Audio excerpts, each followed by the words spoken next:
I would like to call Mrs. Johnson to the stand, Your Honor.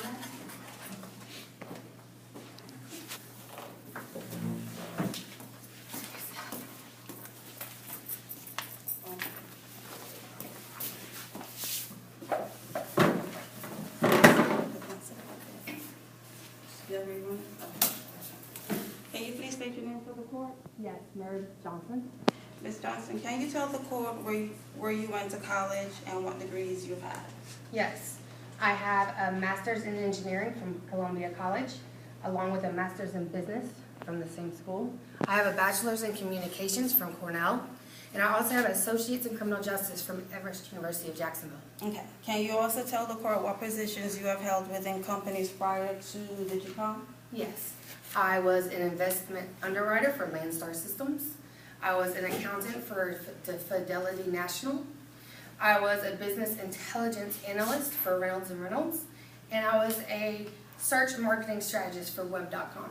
So based on the information that you've shared with us this morning, Ms. Johnson, I can pursue that to say that you are an intelligent and hardworking woman. Yes. Ms. Johnson, on September 1st, 2013, you were hired as an operations executive at Digicom, is that correct? Yes.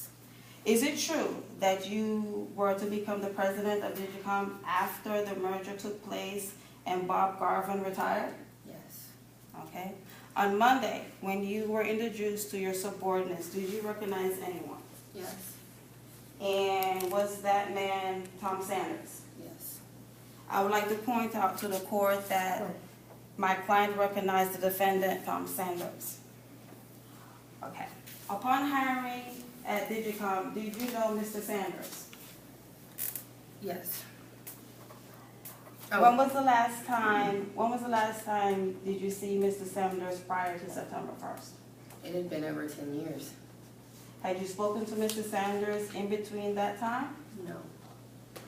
So we can establish that you clearly had no idea that you were going to be working with Mr. Sanders, is that correct? Yes. Can you tell the court your relationship with the defendant, Mr. Sanders, in the past year? In the past year or? The past years prior? Yes, we were a couple. We were in a sexual relationship. And why did you and Mr. Sanders ended your relationship? He was controlling, and I was scared that one day he would take it too far and lose control. Okay.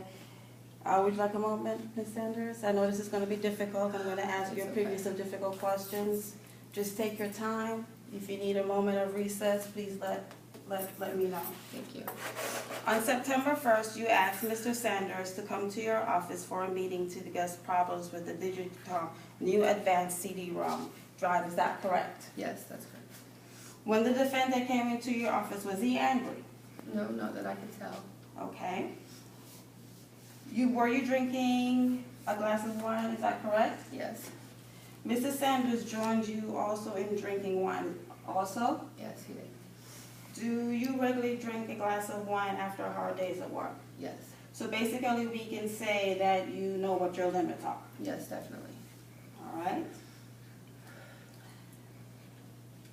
So, could you explain to me exactly what happened at your meeting? Well, while I was talking about the CD-ROM drive, Mr. Sanders decided to come up to me and start rubbing my shoulders. Okay, and what else happened? Well, I wasn't trying to escalate the situation.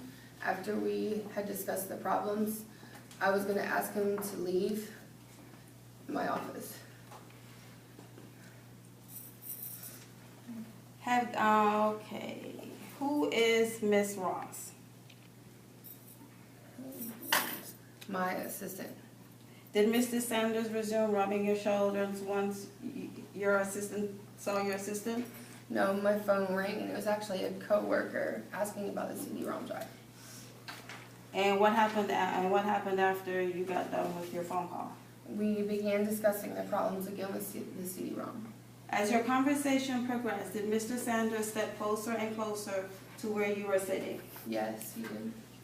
That made you stand up and walk away from him, is that correct? Yes.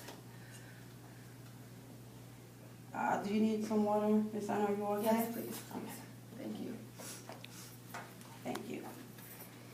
It was then that Mr. Sanders forced himself upon you, is that correct? Yes. Okay.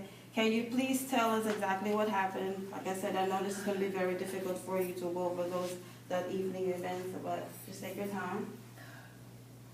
Yes. He had pushed me from a chair, pulling me by my hair, and then he grabbed me forcefully on my chest. Did you ask him to stop? Yes, many times. And what happened next, Ms. Johnson? He Take your time. Take your time. I know it's difficult. Take your time. after If you need a he, moment, just take your time. after he pulled me a chair by his hair and forced me to the ground, he unbuttoned his pants and pulled out his genitalia. He said that he said, "I'm going to fuck you," and ripped my panties off. He then shoved his fingers up inside me. And continue. He kneeled down and shoved his penis in my mouth, and he yelled, "Suck it." I was so scared, and I didn't know what to do.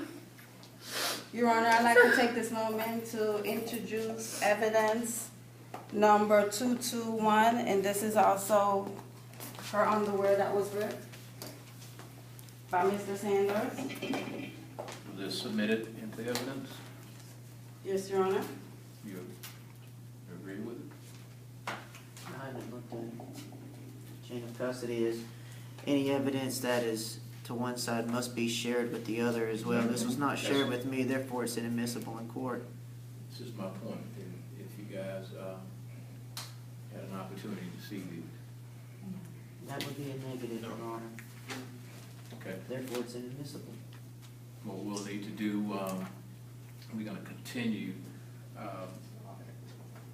our cross-examination, and we'll share this evidence. Would you like to see the rest of the evidence that we have, Your Honor? If we have to take a 5-minute recess, as I stated in the beginning of this session, that if we have any evidence, we have to share it with each other. Do you guys remember that I stated that initially? Mm-hmm. Yes, so what we're gonna do, we're gonna take a 5-minute recess and go over the evidence that each and every one has so we can share it. It's about 12:17. We'll come back at about 12:24 after we share this evidence. What you guys have as prosecutors and what we'll do, we'll come to a conclusion if we can agree upon all the evidence that we have, and we'll press on. Is that agreed upon? Yes, Your Honor.